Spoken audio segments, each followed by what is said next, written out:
Previously on Quest Friends. Ellie is a very small old lady. She has a folding chair strapped across her back that she fights with.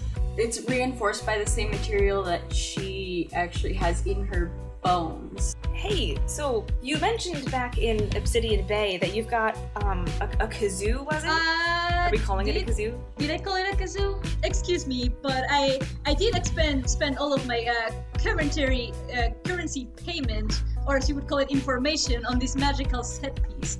Alright, well that is the tour of our great city. Please stop at our shopping district if there is anything that you need. One thing I forgot to tell you, you found 5 pouches of gold with 16 shins in each of them. Woo! So if you split it evenly, you all got 20 shins. That's the money. Shins are money. That's what they are.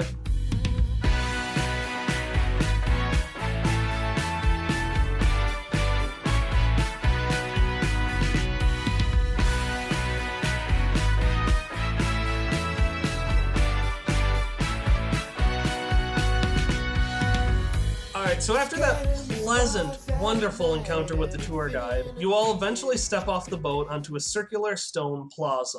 Tourists and elegantly dressed townsfolk walk between giant structures of stone and glass that seamlessly fuse a modern colonnade-heavy look with an assortment of ancient Numenera. It would all be really impressive, were it not so oppressively gaudy. There's a whole bunch of shops here. There was the Chardonnay, there's Fancy Tom's Fancy Hats. And then in the corner of the plaza, however, right where you step off, is a 5x5 chalk square drawn on the stone pavement. And in the center of this is a metal golden square coin about the size of a quarter. And tethered to the coin by some rope is a small wooden sign with "penny in pocket" written in cheap paint on its top half. And beneath the name and slightly into the sign is a flipboard with the word "closed." And as your eyes turn to this 5x5 chalk square with that golden coin in the center, the coin shakes for a few moments before a thin pole stretches out from each corner of the coin and touches the corresponding corner of the chalk square. The 4 poles then bend and prop the center coin up like a daddy long legs. The quarter continues higher and higher into the sky, eventually making the skeleton of a tent, and from the quarter unfurl 4 sheets of fabric bearing the pattern of a starry night sky. The side in front of you cuts itself down the middle and opens a flap to the inside of the tent. The sign with the name "penny in pocket" is now hanging onto the tent a few feet off the ground, and the flipboard inside of it flips from closed to open. Chalk is going to clap and jump up and down in delight, and then rush into the tent. Guess we're going shopping, Hopper says, and then he's gonna follow Shuck in. Yeah, Ellie's gonna follow. She's just kind of amused at the excitement, but intrigued. As you enter the tent, you find yourselves in a much more spacious, but still modest, store lobby. The ceiling seems to be made out of the same fabric as the tent, while the floors, walls, and shelves are made out of chopped logs. And if you notice, you also will notice that there's a stone in the center of that carpet ceiling that's just kind of like pressing up against it, kind of like a reverse paperweight almost. To your left is a thin person brandishing a gnarly, wizard-like beard. But he is not, in fact, a wizard. A small chest attached to his front are via shoulder straps, and on the side of this chest is a rather large funnel. Like a really absurdly large funnel, like probably the size of his entire torso. And as you look towards this person, for a second you swear you can hear faint carnival music piercing your ears. But that sound is quickly overtaken by the whirring of saw blades and the sting of a hammer. These sounds seem to be coming from a wide staircase in the front right corner, which leads to a room that you just can't see. A warm light that occasionally flashes with increased vigor is coming from the staircase. Are the stairs going up or down? The stairs are going down. And then finally, directly in front of you, is a wide desk blocking multiple shelves filled with an assortment of oddities, ciphers, and artifacts. In the middle of these shelves is another door-sized flap of fabric, and on the desk is a clear coin jar filled with numerous tubes that curl over each other and spiral downwards into the desk. And most importantly of all, is a young individual dressed in bookish attire beaming at you. Hi, welcome to Penny in Pocket, the best ciphers in Numenera for the very best of adventurers. My name's Hamish. How can I help you today? Shock is going to look around, a little unsure of what to do. Just sort of look to Hopper for guidance on how to act in a store. Hopper will kind of like look at Jacques and be like, oh, he wants me to do a thing. Hopper says, well, I guess we're pretty good adventurers. What does everyone want? What do they have here? Oh, yeah, so Penny and Pocket, we're a store for the best of adventurers. Don't believe what everyone else tells you. They're run by... What does everyone else tell you? Nothing, just, big stores, like fancy Toms, fancy hats. They'll claim that their hats give you 0.3 defense. We have only 0.4 and higher, but they won't tell you that. Anyways, my name is Hamish. I run this with my brothers. There's Ignatius, and he kind of gives a weird look to that bearded guy in the corner. He deals with, if you want to trade anything, you can talk to him. If you want to build anything, you can talk to Ignatius. He's down the stairs over there. And then, if you want to buy anything, then you would talk to me. But, well, I guess you do need a book, don't you, to know what we have. Give me 1 second. And he goes under the desk, and you just feel it like slam a little bit, like his back is just slamming against it or something is rattling. And he pulls out a book, probably about a foot thick, and he just slams it down on the table and says, well, this is our entire inventory. It's one of the books we have. One of the books. Oh yeah, no, we actually have a library system. It's just a little key. And he takes these little brochures that are really poorly made. They're in that same poor handwriting you saw outside. And it says, Hamish's amazing book library. And he says, I try to collect every book that I can. So if you just pay for one of the IDs, you can check out a book anytime you want. And then, it might help you out on your tasks or whatever. And he hands the brochure to you. Huh. Can we get it? Can we get it, please? Yeah, Hopper's actually very interested in this. I think this would be a good idea. So how does it work? You use the key and then it gives you a book? Yeah. So how it works is, and then suddenly time freezes for a moment. And we can see, as the audience, Hamish talking to the party and explaining how this library card works. But what we as listeners hear is Kyle just reading the effects of it to save himself some hassle. So the library access is a small key that, when turned, scrapes the air and opens up an access to a directory that the player can use to request access to the Penny Library, a vast repository of books on any and every subject. The player can request and hold on to one book at a time. The book can answer one question about or serve as an asset to a task related to its subject. So like lockpicking, you can be like, well, what kind of thing should I use to open this lock? Or you can just use it to be easier at, picking a lock. Once per day, you can do this task immediately. Otherwise, you need to read the book for about 30 minutes before you can find the section that answers whatever you're looking for. Players must hold on to a book for at least a day before checking out a new one. And that costs 5 shins, which are the Ninth World equivalent of dollars. And so time comes back after the GM's lazy version of explaining out of character. And Hamish says, so yeah, that's basically it. Huh. Hopper isn't jumping up and down like Jacques probably is, because Jacques is visibly excited. But Hopper is visibly pleased with this, and he goes, that's really cool. Yeah, we should get this. Okay, that's super exciting. That would be 5 shins, please. And he points to the jar. Yeah, Hopper will just deposit his own shins in there. All right, you bought that with 5 shins. 5 shins. And he reaches into a drawer where you see just a deep wave of these coins, unpurchased and unused. And he picks one up and he gives it to you and says, yeah, so if you want anything else, feel free to ask me for it. Otherwise, I would say, really check out. Ignatius has been building some cool stuff, and I think that would be worth checking out. Actually, at this point, we're going to kind of just, I think, hop out of character and you guys got money. I gave you a list of things to buy. You can buy that shit, and we're just going to cut out all the hemming and the hawing stuff of it. How much were book artifacts going to cost again? Book artifacts are generally 10 shins. Okay, so I could find that recorder headband we had discussed for 10 shins. Yeah, let me pull up the recorder headband so I can explain what it does. Recorder headband, a leather-like headband with a small device attached. This headband records everything the wearer sees as moving images that can be replayed and reviewed. It stores up to 100 hours of images. Depletion 1 in 1d20. If you save something deliberately was I want to save this moment forever, you're going to have to roll that 1d20 to see if it depletes. Yep. Otherwise, it'll just show you the past day's worth of recordings, and then it automatically deletes it to save memory space. Okay.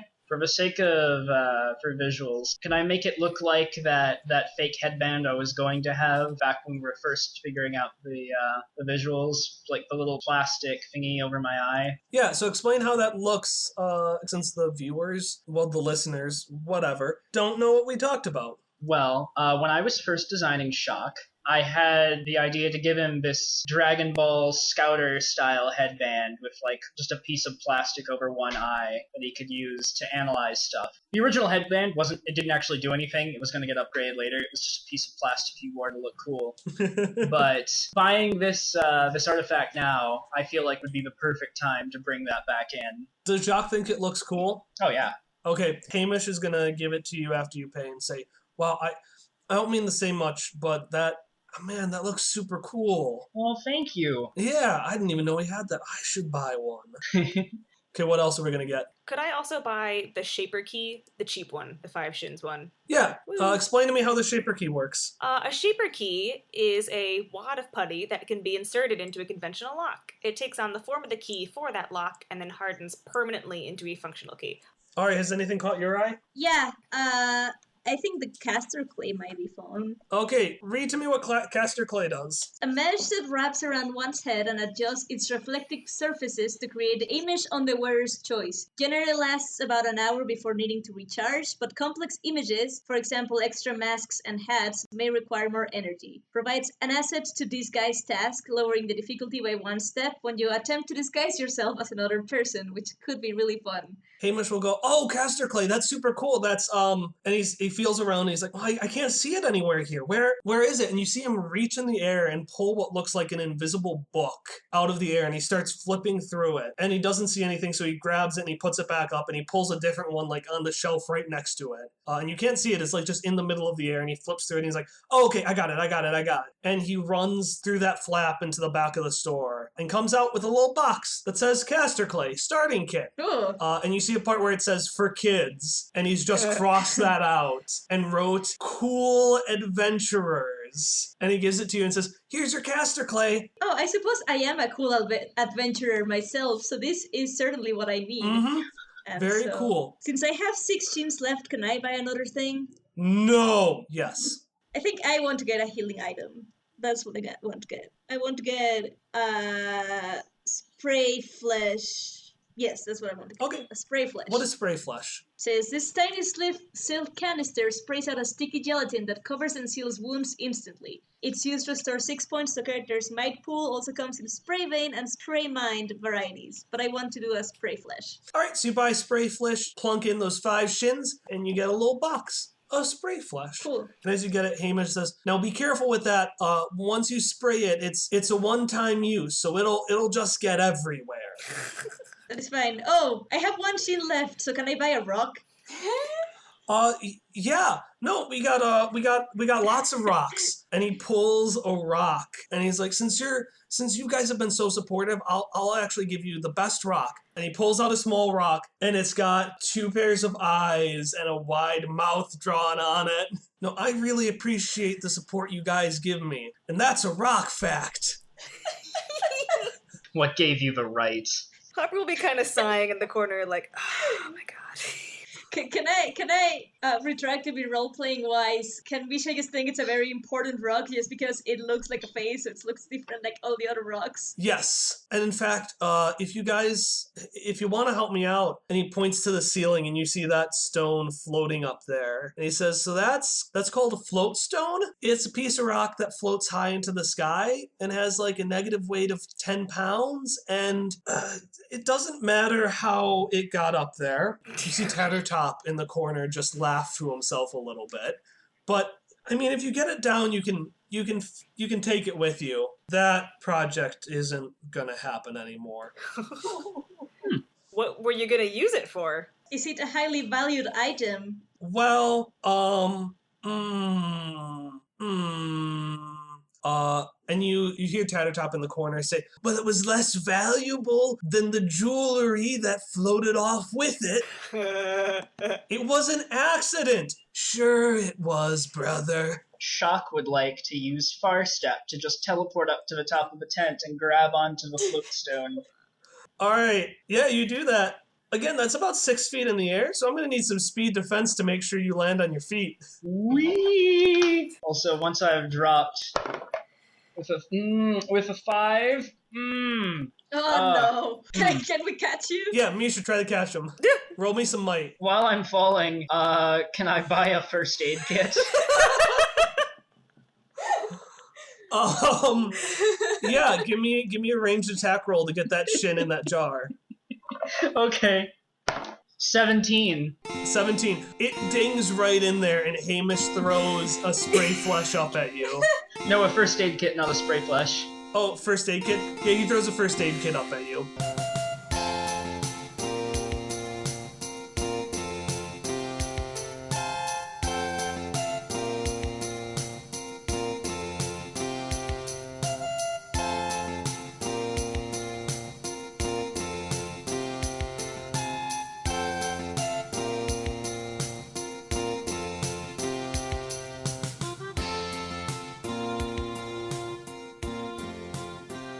Hello, you.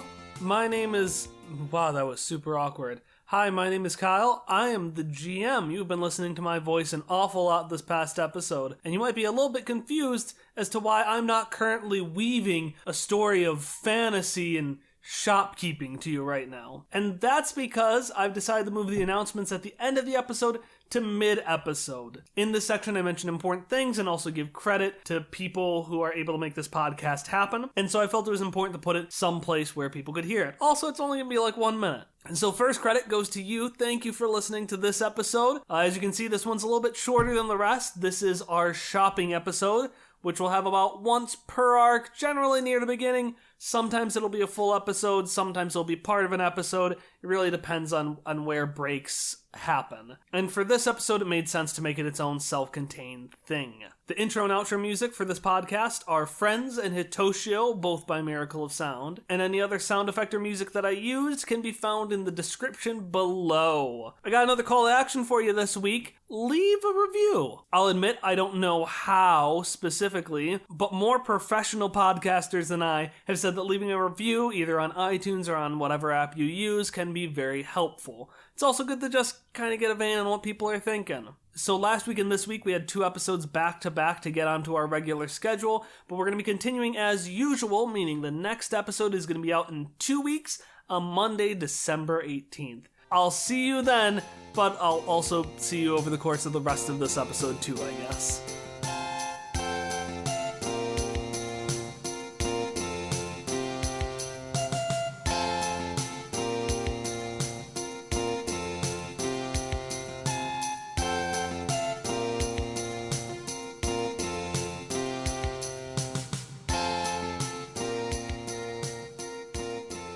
What's the first aid kit do? It's a kit of various bandages, salves, and whatnot. It gives you an asset on healing checks. So if you ever make a healing check, it's 1 step easier. I don't know whenever you would need healing. We never get hurt, ever. Now, after he has grabbed this healing kit, he is falling to the ground. Misha, give me a might roll to try to catch him. Oh, okay. I thought it was done. I rolled a 1. Oh, Jacques falls entirely, he falls right on his ass. And it's super embarrassing. And like everyone can see, and even Hamish is laughing a little bit to himself.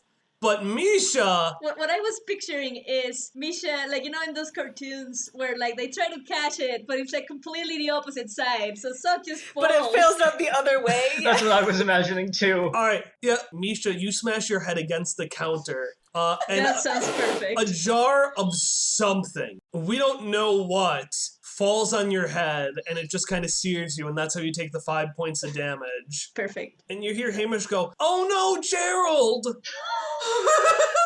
Oh, poor Gerald. Hopper's just gonna, we're so sorry. No, it's fine. It's fine. I got it. Sorry, my aim seems to be not on point this day. My apologies, Sock. It's okay, Misha. Are you alright? I have a first aid kit now. I believe I am. My head is more sturdy than it looks. How much damage did Misha take again? 5. Well, let's try it right now. I would like to make a healing check using this first aid kit. Aww. Okay, how do healing checks work? This is our first one. So, in a healing check, you declare how much damage you would like to heal, and then the difficulty of that check is the same level as the amount of damage. So in this case, it would be a level 5 task to heal all 5 points of that damage, which I'm going to go for. I'm going to go for broke. But with my first aid kit, it'll be one step easier. Okay, any effort into that? Yes, I would like to spend 1 level of effort. Okay, that makes it a level 3, which means he has to roll a 9. Mm-hmm. Part of the cards guide me. No, I do 7. Mm-hmm. Well, you tried your hardest. Well, you can repeat healing checks as many times you want if you fail. Once you succeed one, you can't use a healing check on that same person until the next day. So we're just gonna sit here for a half an hour with you trying to pull glass shards out of Misha? Well, I mean, this is costing me intellect points, so I'm not gonna do it forever, but I want to make one more try with the same level of effort. Okay. Ellie's just in the corner rolling her eyes. I would like to attempt a third time with the same level of effort. Alright, there we go, I did it. Let me just subtract those extra points. Alright, Misha, you're healed back up to full. Misha's gonna say, I truly admire your persistent sock. I wasn't that hard, but thank you very much for your efforts. I appreciate it. So as you're doing that, Hamish has picked up all the shards and he's looking down at the oozing goo and he says, yeah, no, that was really impressive. Actually, could you... No, it's not gonna work. He's gone, and I have to come to terms with that. Again. Could you just give these glass shards to my brother Ignatius? He could probably use them to make something. And Shock just sort of holds out his hands. Seeing Jacques hold out his hands for glass shards, Hopper's gonna be like, be careful. Can I stick my hands in the way of the glass shards and grab them because I have armor? Oh god, this is the handshake all over again. Misha, do you want to get in on this hot shit? I think it's best if Ellie takes the glass shards because her hands are literally metal and the rest of ours are not. Okay, you take the glass shards. I wasn't gonna make you roll. Definitely am not now. Alright, and you walk down the stairs into Ignatius's room, and I have a description here. So who's all walked downstairs? Me. Not I. Alright, just you two? I'm not, getting anything. I just didn't want Ellie to go downstairs by herself. Alright, and then Misha, you're staying upstairs, right? Yes. As you walk down the stairs, beads of sweat start to form on most of your skin from a sudden increase of temperature. Once you hit the bottom, you find yourself in a low-ceilinged room about the size of a small bedroom and simmering with warm light. An assortment of tools are neatly shelved in multiple cabinets lining the walls, and at the center is a large machine that can be best described as the Swiss Army knife of industrial carpentry equipment. Working on the machine is a larger individual with an ill-fitting yet disarming mustache. As you enter, you watch him put the finishing touches on a piece of armor, which he places inside a deep blue box. He then taps the box, which flutters out of existence, leaving behind a small little piece of paper, a small little receipt. The smith, who you would know as Ignatius, then picks up the paper and places it in his pocket before turning over and noticing you. So, it happened again with Hamish, didn't it? What was in the jar? You don't want to know. And he takes the glass shards and he puts them in a pocket. He says, all right, I'm Ignatius. I'm the smith here. I make all sorts of products, anything you want. I can also upgrade your armor. Is there anything I can help you with? Can you make it stronger? Well, define strength, ma'am. Strength comes in many shapes and forms. Okay. In fact, when I was young, I thought strength was the strength of a man lifting something. But I found out it's the strength in one's heart, the strength in one's mind, the strength I want to hit things. Very well, ma'am. You want an upgrade to your weaponry? Well, I was thinking that I could hit things with my body. Like, make myself into a weapon. Okay. That's like inner strength, right? Yeah, sure, why not? What kind of upgrade would you like on your armor, ma'am? What would you suggest if I wanted to hit things with my body? Well, if you wanted to hit things, I suppose I could stick some, if you have some sort of, sharp object, I could stick things in it, like that over there, and you see him point to a small cylinder made out of wood that looks like what humans would think of as a bat, and it's just got a bunch of nails hammered into it. Well, I mean, I did that thing, so, I could do that, but I would need something to make it sharper with. Do you have nails? What? Because if you have nails, can you make them come out of my fists? Like your physical fist, ma'am? Yeah, like my fist. Like if I hit things. And you're sure you don't want a glove? I mean, there's more metal than finger anyway. Well, yes, I suppose I can do that. Can you make them come in and out? Like when I clench my fists, like they come out of my knuckles, like to punch things.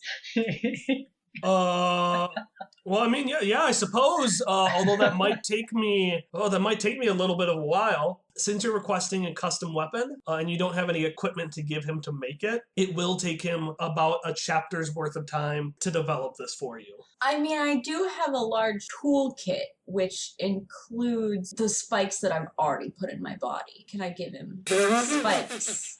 I'm sorry, the way you said that. I knew it would come to this someday, I suppose. Sir, you might not want to see this. In fact, could you get rid of any nails that I have around here? And he points to the bat and says, just take that upstairs. I can't bear to look at it anymore.